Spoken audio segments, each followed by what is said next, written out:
Hi, my name is Steve, as you already know. So before I actually get into my presentation or like tell you guys my question that I researched, I'm gonna need you guys to just look at this for like a good 5 seconds. All right. So I'm gonna call. Okay, Jose, what exactly do you see in these pictures? Like the similarities and differences? Give me one. Skin color? Right, skin color. Eric. Over here they talk about the university and where they're from. On that side they don't. All right, Maya. The way like the pictures are, like I guess the way they're posing, how they dress and stuff. All right, check the last one. For one of them, they actually take the time to investigate, and the other one, they're really assume what it is. Okay.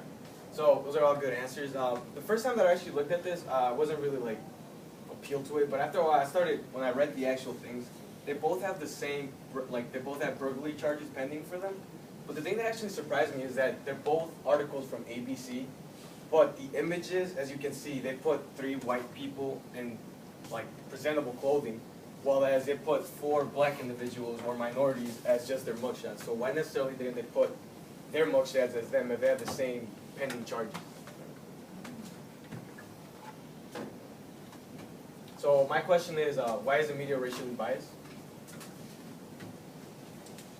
So I'm gonna start with 2 things that happened in the past. This one's the most recent one. This one's happened a while back. These are like the perspectives of the media. I'm gonna start off with Laquan McDonald. As you may know, he was a resident of Chicago. I'm gonna start with my own perspective. So he's an individual that was running around by Pulaski, not far from my neighborhood, was yielding a knife.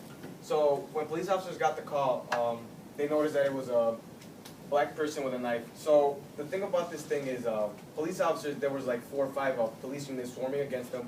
The individual was armed, but they shot him 16 times, which is an overkill. It's not even humane to do it. It's basically like 3 clips in the body. The thing I'm going to speak about the media after I present the James Holmes portion.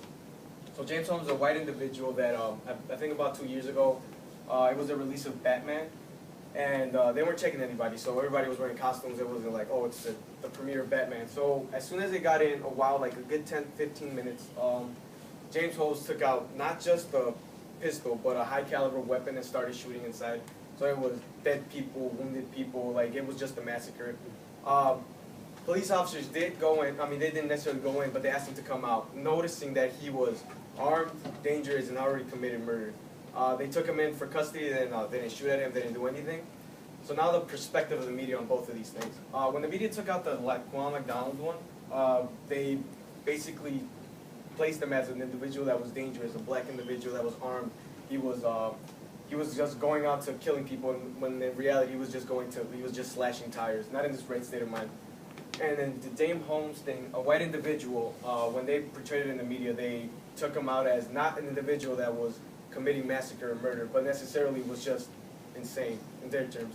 So the media, what I get off of this is that the media tries to make minorities look bad all the time in the way that they perceive everybody. While the white people, they don't try to hide the fact that they committed the murder or anything, but they try to make them seem as it was an accident, more of like the thing of an accident.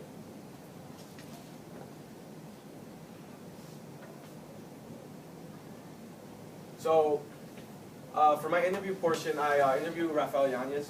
Me and Jose actually did an interview towards him. So, Mr. Yanez is an individual that still works for the Chicago Police Department, but doesn't necessarily work with the patrol force, I think you can call it, police force.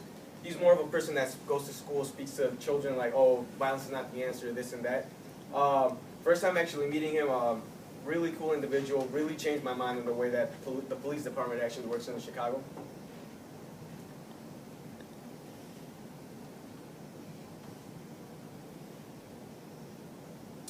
So I asked him a series of questions, but the question that really stuck out to me, or his answer more likely, is this one. So it says, why do you think the media covers more on the crimes minorities commit than the crimes that whites commit? So if you can play the audio.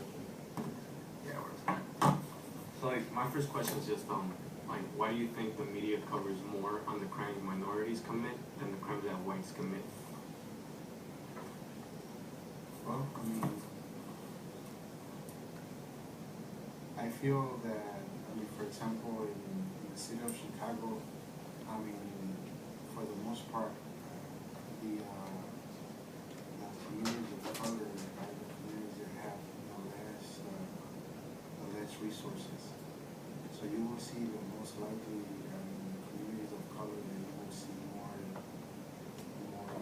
violence, right? The reality, I feel that the media is going to rely on what it sells because they have their agenda is very clear. I mean, it's revenue, right? It's ratings, it's whatever, it's in the top, that is going to basically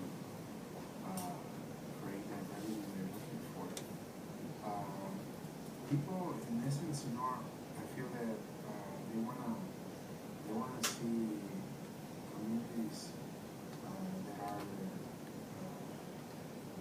of color. I mean, sometimes I feel that they just want to see them,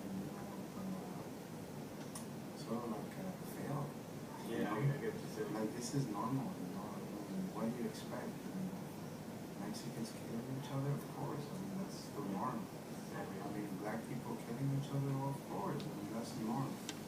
So, I mean, in essence, I mean, this is kind of like a push, these movements that we see happening, civil rights movement.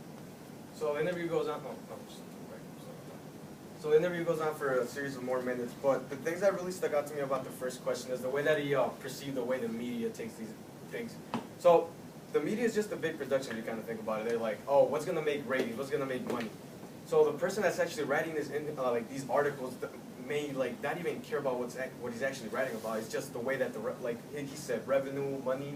So if people keep constantly reading these articles and like there's millions of views in these articles, of course it's gonna generate money. So when the media sees it, like, oh, people are feeding into this, let me just keep going with it. And so it keeps escalating and escalating and escalating. And the other thing that I liked about it is that he said that the media or like people like to see individuals that are of color fail. Like I like the way that he put it because in reality, when you see an article of a person has never interacted with people of color, let's say a white person or a person of color has never interacted with a person that's white, you kind of start thinking like, oh, if this is how they really are, this is what I'm going to believe in. So next time I interact with somebody, it's just going to act like, oh, he's this way, so might as well not get near him.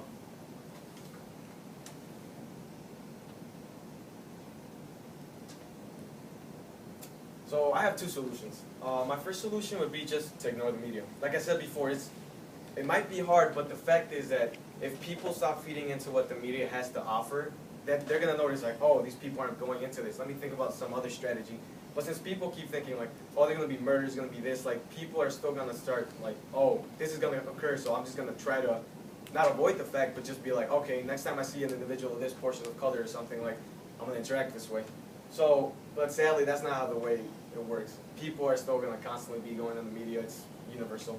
So my second solution would be just stop being racially biased. I mean, I get it. If you have never interacted with a person of color, you've never interacted with any race in general, you can't really stereotype that individual for the actions of some individuals.